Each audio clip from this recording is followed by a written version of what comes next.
وہ دونوں بھائی 40 سال سے آپس میں اتفاق سے رہ رہے تھے۔ ایک بہت بڑا زرعی فارم تھا جس میں 7 گھر تھے۔ وہ دونوں خاندان ایک دوسرے کا خیال رکھتے، اولادوں میں بھی بہت پیار محبت تھی۔ ایک دن دونوں بھائیوں میں کسی بات پر اختلاف ہو گیا۔ ایسی بات بڑی کہ دو نوبت گالی گلوچ تک جا پہنچی۔ چھوٹے بھائی نے غصے سے دونوں کے درمیان ایک گہری اور لمبی کھدائی بنا کر اس میں قریبی نہر کا پانی چھوڑ دیا تاکہ ایک دوسرے کی طرف آنے جانے کا راستہ ہی نہ رہے۔ اگلے روز بڑے بھائی نے سامنے والا فارم ہاؤس میرے بھائی کا ہے جس سے آج کل میرا جھگڑا چل رہا ہے، اس نے میرے اور اپنے گھر کے درمیان جانے والے راستے پر ایک گہری کھدائی بنا کر پانی چھوڑ دیا ہے۔ میں چاہتا ہوں کہ آپ میرے اور اس کے فارم کے درمیان 8 فٹ اونچی باڑ لگا دو تاکہ میں اس کی شکل نہ دیکھوں اور نہ ہی اس کے گھر میں میری نظر سامنے آئے۔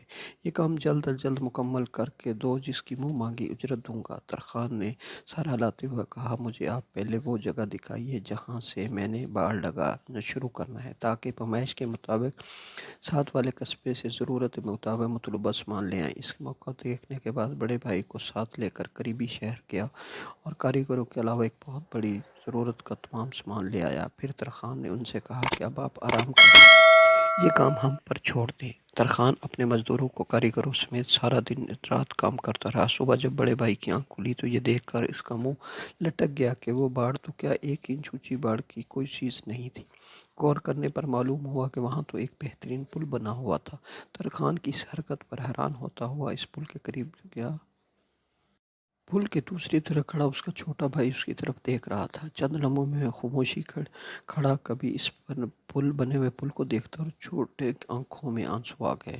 میں نے باپ جیسے بڑے بھائی کا دل دکھایا مگر اس کے باوجود مجھ سے تعلق نہیں توڑنا چاہتا۔ بڑے بھائی نے جب اپنے چھوٹے بھائی کی آنکھوں میں آنسو دیکھے تو اس کا بھی دل بھر آیا اور سوچنے لگا کہ غلطی جس کی بھی تھی، مجھے یوں جذباتی ہو کر معاملہ بگاڑنا نہیں چاہیے تھا۔ دونوں اپنے اپنے دل میں شرمندہ، آنکھوں میں آنسو لیے ایک دوسرے سے بغل گیر ہو گئے۔ ان کی دیکھا دیکھی دونوں بھائیوں کے بیوی بچے بھی اب گھروں سے نکل آ بھاگتے ہوئے، شور مچاتے ہوئے اکٹھے ہوئے۔